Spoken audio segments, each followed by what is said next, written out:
Lesson 2, Part 5, Putting Association Lists to Use.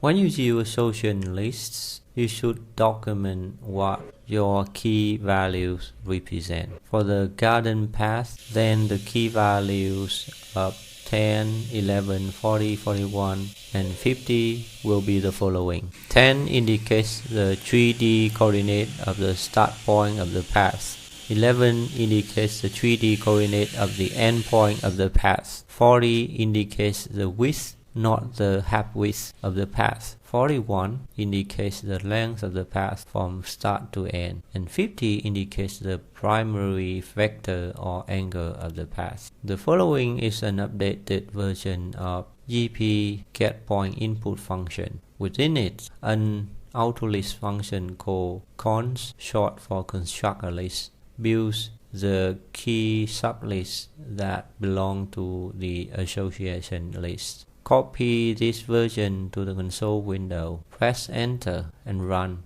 GP getPointInput again.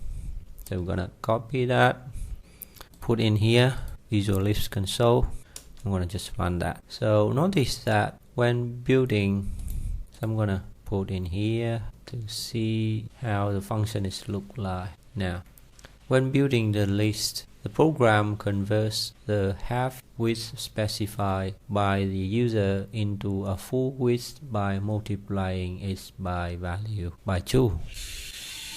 The console window shows output similar to the following: GP getPointInput, and we got that.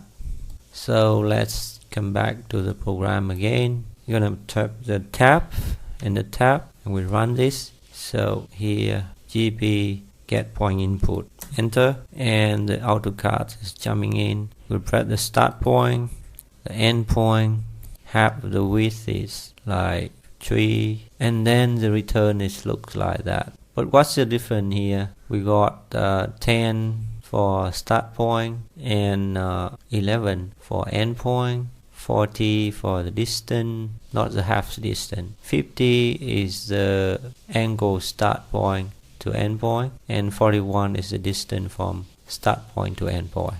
And let's see the code how it looks like. So we can see that we get the start point using getPoint and assign to start point, get the end point and assign to end point, and get distance assigned to half distance.